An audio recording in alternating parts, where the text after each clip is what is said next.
الحمد لله رب العالمين والصلاة والسلام على سيد الأنبياء والمرسلين محمد صلى الله عليه وعلى آله وصحبه وسلم. اللهم صل وسلم على سيدنا وحبيبنا مولانا محمد الذي أرسلته رحمة للعالمين. أوصيكم ونفسي بتقوى الله.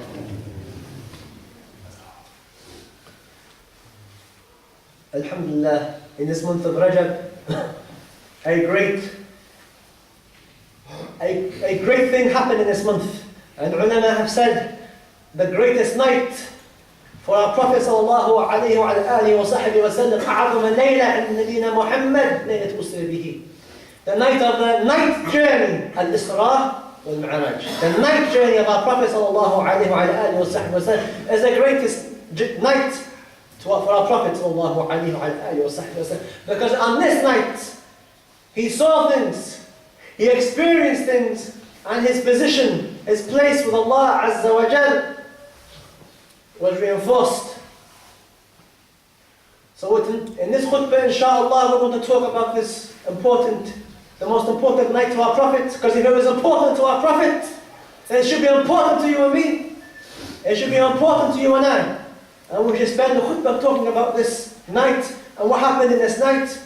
Not just to leave thinking, what an amazing story, but to leave and think, how can I change? What can I benefit from this story?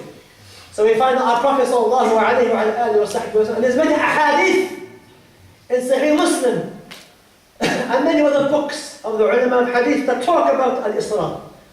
And we find that the Prophet sallallahu alayhi wa alihi wa sallam in Mecca, he was sleeping, and in one riwayah, he was in his house. And then 3 angels came. The angel Gabriel, Jibreel, and the angel Mikael, otherwise known as Michael in the English language. These 2 angels and a third, Israfil, they came to our Prophet sallallahu alayhi wa alihi wa sallam, and they woke him up. And they took him to Ma Zamzam. And when they took him to Ma Zamzam, they split his chest, they opened his chest up. This is what you call nowadays open heart surgery. And they opened his chest, and they took his heart out. And Jibreel told Mikael, go get me some Zamzam. And some of the water of Zamzam was brought. And the heart of the Prophet, how he's watching what's happening, the heart of the Prophet is being washed in Ma Zamzam 3 times. And then Sayyidina Jibreel then pours into the Prophet's heart in one riwayah, one narration, al-hikmah, wal-hilm, wal-yaqeen. Knowledge and wisdom and patience and forbearance was poured into the Prophet's heart, and certainty. Then his chest was healed up. And then a beast, a dabba, was brought. A white beast, bigger than a donkey, smaller than a mule. And this animal was called al-buraq. And as the Prophet went to get on top of this animal that resembled a type of horse, the animal moved away. And Jibreel said, are you not ashamed? أَلَا تَسْتَحِي? Are you not ashamed of yourself, O animal? Nobody more greater than him, sallallahu alayhi wa alihi wa sallam, has ever ridden you. And in one riwayah you find that Sayyidina Ibrahim alayhi salatu wa salam, who used to ride this animal. So the animal began to sweat and feel embarrassed more about itself, and the Prophet got on top. And they went very fast. And then the Sayyidina Jibreel told the Prophet to get down and pray here, in a particular place. A place full of palm trees, nakh. And the Prophet came down and he prayed 2 rak'at. He stopped on his journey and prayed 2 rak'at in a particular place. And then Jibreel said, do you know where he is praying? And the Prophet said, La. This is Yathrib, the place of your hijrah, the place where you're going to migrate towards, which would be known as Medina. Then they went on another journey, and they stopped. And then Jibreel told the Prophet, come down and pray here, 2 rak'at in this place. This is a very important place. They got down and prayed. And the Prophet then was asked, do you know where you just prayed? And the Prophet said, no. And he said, this is the tree where Musa, alayhi salatu wasalam, he took some shade after running away from Fir'aun. When Fir'aun was destroyed, he took some shade by this tree. And then they went on another journey. And they got a place near Sham. May Allah liberate the lands of Sham, inshaAllah ta'ala. And then when they got to Sham, Jibreel told the Prophet, come and pray here. This place, pray. And they got down, they prayed. And then Jibreel said to the Prophet, do you know where you've just prayed? And he said, sallallahu alayhi wa alihi wa sallam, La. This is Beit Lahm. And Beit Lahm, you translate it to English, is Bethlehem. Okay, what's so important about Bethlehem that the Prophet is told to get down and pray 2 rak'at here? Jibreel said, this is the place where Isa was born. This is the place where Isa was born. So this tree, and this area, and this place, these are special places. People who say that our historical sites in Mecca and Medina should be destroyed. What do they say about these ahadith? Jibreel told the Prophet, get down and pray here. This is the place where Isa was born. This is the house where Isa was born. This is the tree where Musa took some shade. And we get people that are destroying our historical sites in the Holy Lands. What are they going to say? And Yom Al-Qiyamah, they destroyed places and put toilets on top.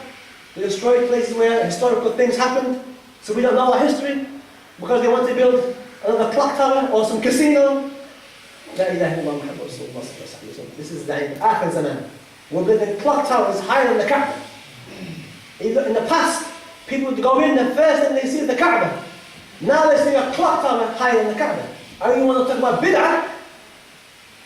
Then in the Hadith Sahih, our Prophet sallallahu alayhi wa sallam, in the Hadith narrated by Imam Muslim, Imam Ahmed, and Ibn Hibban, that they went by a grave.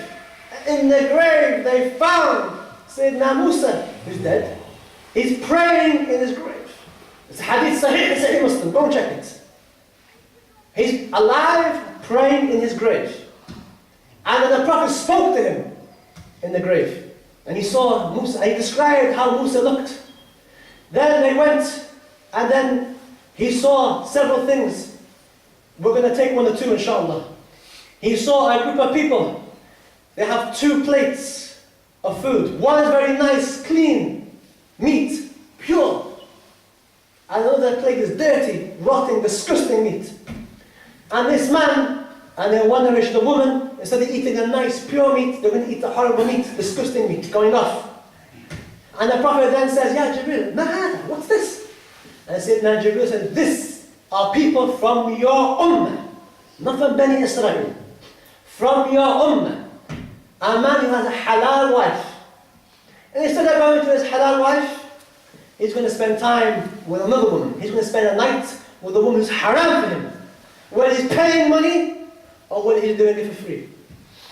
And similarly, a woman, instead of eating nice pure meat, she eats the horrible, rotten meat. This is the Jibreel said, this is the women from your ummah. Instead of spending time with her husband's halal at night, they're going to spend time with a man who's not halal for them.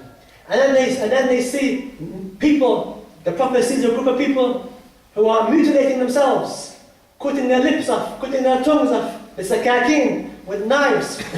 And Jibreel tells the Prophet, these people who you're seeing now, cutting their tongues, cutting their lips off, and their tongues and lips are coming back, these are khutaba al-su, or khutaba al-fitna. Those people who give khutbah, who cause problems in the khutbah, who like to cause problems amongst the people, like to divide people, like to call people kafir, and mubtada, and mushrik.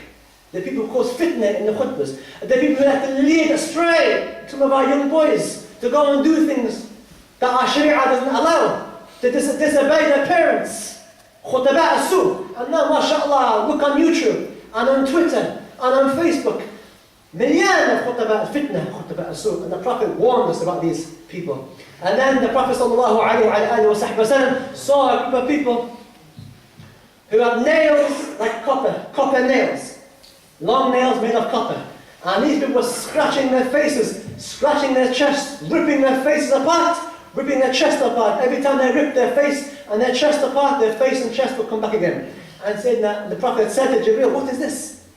And Jibreel said, these are the people from your ummah, not going far away, from the ummah, from the Muslims, who eat luhum al-nas, eat the flesh of other people. What does this mean, eat the flesh?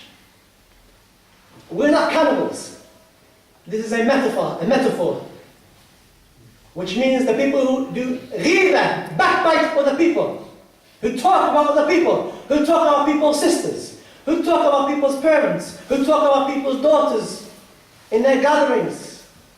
They've got nothing to do but talk about people. Or the women who sit and talk about people. These are people who scratch their faces with nails, scratching their faces. And they're people who ruin people's reputations. So we have to be careful from these gatherings. And then our Prophet ﷺ then went on this journey again, very fast as lightning. And that's where the name Barq comes from, for this animal, al-Buraq, lightning. And they get to Masjid al-Aqsa, and they get down. And the Prophet goes into this masjid. May Allah liberate the lands of Palestine, inshaAllah ta'ala. And he goes into the masjid, the third holiest site in Islam. And then in one riwayah, narrated by Abu Hurairah, the Prophet finds all the prophets, Adam, Nuh, Musa, Ibrahim, Ismail, Harun, all the prophets, and all those that we don't know of. And all the angels are there in this masjid. La ilaha illallah. And then the iqamah is performed. And who is going to be the imam? Who is going to lead the prayer for all the prophets? Is it going to be Adam, the first prophet? Or is it going to be Musa, who Allah spoke to? Or is it going to be Isa? Or is it going to be Harun, Ismail, Ibrahim? Who is going to lead the prayer? Jibreel then takes the Prophet ﷺ by the hand and brings him in front ﷺ, and he is the imam. The imam of all the prophets ﷺ, and the imam of all the angels, and they pray behind him. The best of nations brought down to people. Then they begin the journey upwards, and they go to heaven. And in the first heaven, they knock on the door, and the voice behind the first door of heaven says, "Who is this?" And then Jibreel says, "This is Jibreel." And the voice behind the door says, "Hal ma'aka ahad?" Anybody with you?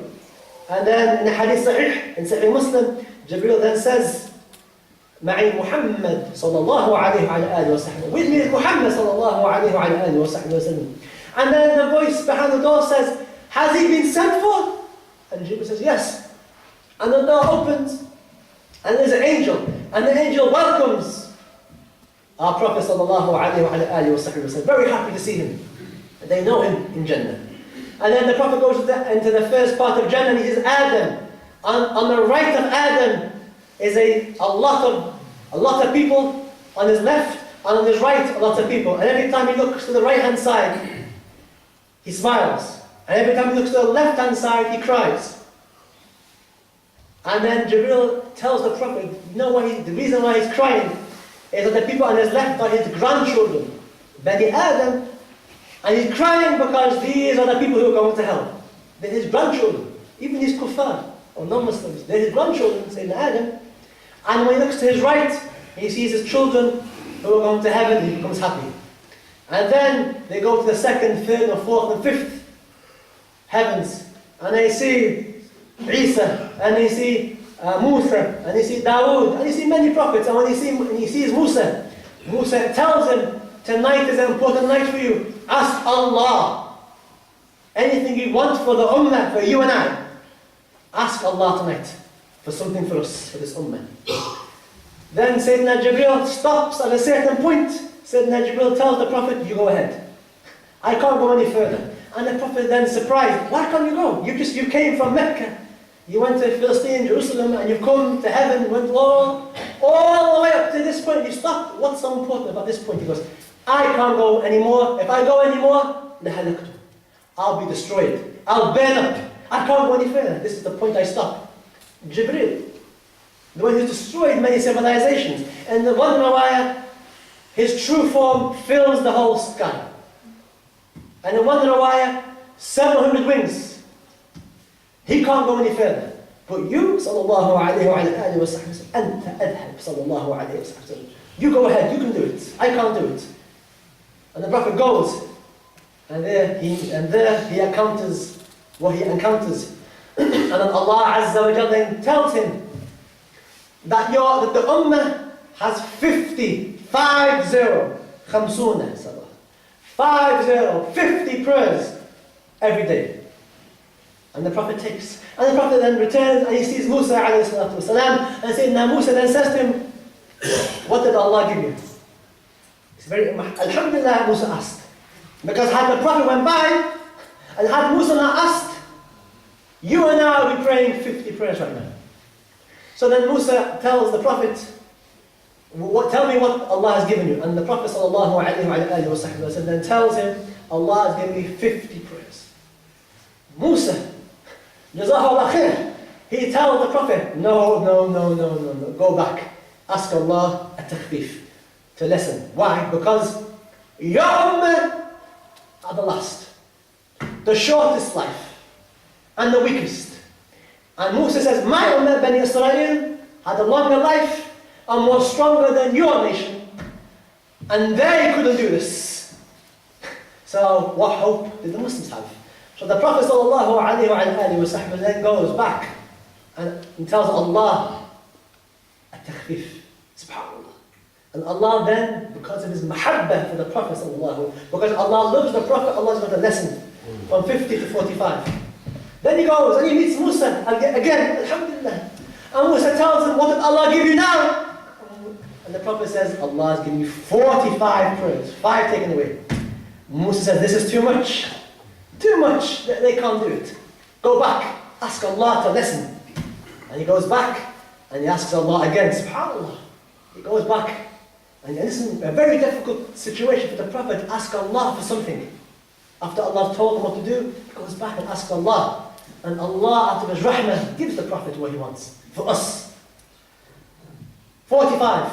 And then he goes back to Musa. And Musa says, too much. And then he goes to 40. And then too much. 35. Too much. 30. Too much. 25. 20. 15. 10. And then 5. And then Allah tells the Prophet finally on the 5, I'm going to give you 5 prayers. وَلَكِنْ every prayer بِعَشْرٍ. Every prayer is 10 times reward. So if you're doing 5 prayers, you're getting 50 times reward. As if we're praying 50 prayers. And then Allah then, subhanAllah, as if this wasn't enough, Allah gives the Prophet something else. Allah tells the Prophet, if anybody from your ummah wants to do a good deed, hasanah, and they have the intention to do something good, to come to pray, or to give zakah, or to go to hajj, or to do something good, and then something prevents them from doing it, and they can't do it, they get 1 reward. Even though they don't do it, they get 1 reward. Walakin, if they do it, they get 10 times reward. And then Allah tells the Prophet, and if anybody from your ummah wants to do something bad, has the intention to do something haram, but doesn't do it, something prevents him from doing the haram, the bad deed, nothing is written for him. Even though his intention to do something bad, nothing is written. Walakin, if he did it, how many bad deeds are written? Is it 10? Like the good deeds? La.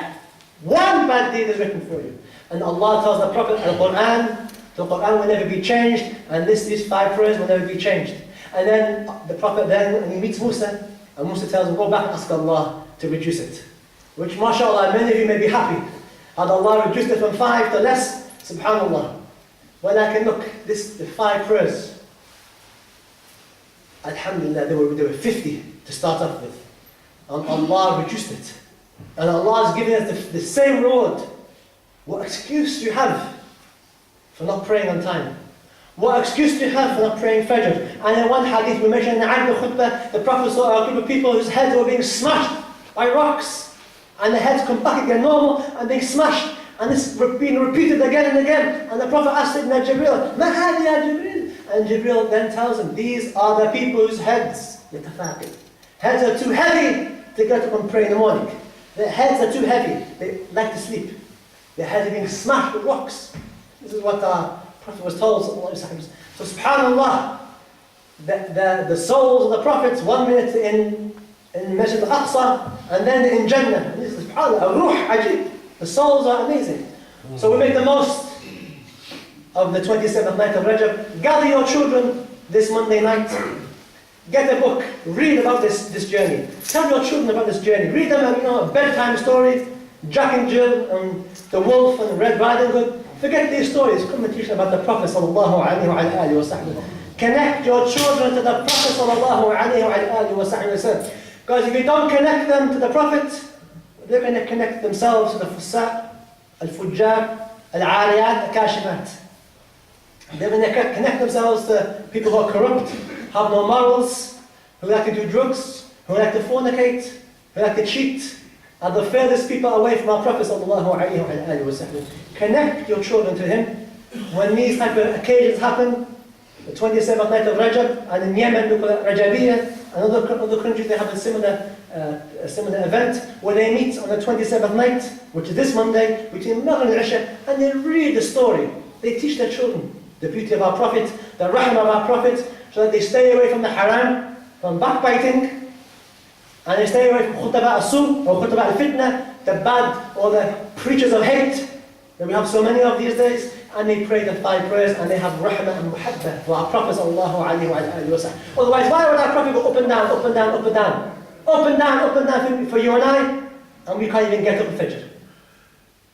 We should feel embarrassed that our Prophet spent the whole night up and down, up and down, up and down, up and down, up and down, to get the prayer down to something that we can do, and we can't do it. And Ramadan is coming. Make the most. Connect yourselves to Allah. Connect yourselves to Rasulullah, connect yourselves to the Sunnah of our Prophet sallallahu alaihi wasallam, and connect your children and your wives and your daughters and your families, inshallah, and connect as many people, الغير مسلمين, connect them to him sallallahu alaihi wasallam, so they're connected to Allah Azza wa Jal. Make the most of this night, inshallah. In this masjid on Monday night between Maghrib and Isha, we'll be meeting and we'll be doing Rajabiyah, as it's known, inshallah ta'ala, for those who want to attend, inshallah, between Maghrib and Isha. For those who don't want to attend, no problems, but read the story, you and your children, inshallah ta'ala. Ibadallah. And afwan, before we finish, inshallah, there's a few announcements. One of our brothers, his mother is in hospital. Her name is Khadra Muhammad Noor. So we ask Allah Azza wa Jalla, Rabbana yashfiha wa nas ajma'in, inshallah ta'ala. And tonight, after Salat al-Asr, Alan Michael, who's the police commissioner, is going to be walking around this area because there's a problem for those who live in this area. There's a problem of people who are drug addicts, who are using needles and throwing their needles around places, and our young children. Most of us have children. They go out and they may pick up needles, and if they pick these needles up, they may catch HIV or catch some other horrible disease or some other type of affliction. So some of our brothers in the community, alhamdulillah, they've asked Alan Michael to come, and he's the head of the police commissioner, to walk around the area and to see the problem that we're having. And alhamdulillah, he's got this phone box outside that some of the drug addicts used to use. And so we ask Allah yahdihum, inshallah ta'ala, وَيَهْدِي مَنْ يَعْطِيهِمْ الْمُخَدَّرَاتِ, and we ask Allah to guide them and those who give them the drugs, مِنْ أَخْوَانِنَا وَغَيْرِهِمْ, inshallah ta'ala. عباد الله يعلمون أنفع الإنسان في هذا الزمان.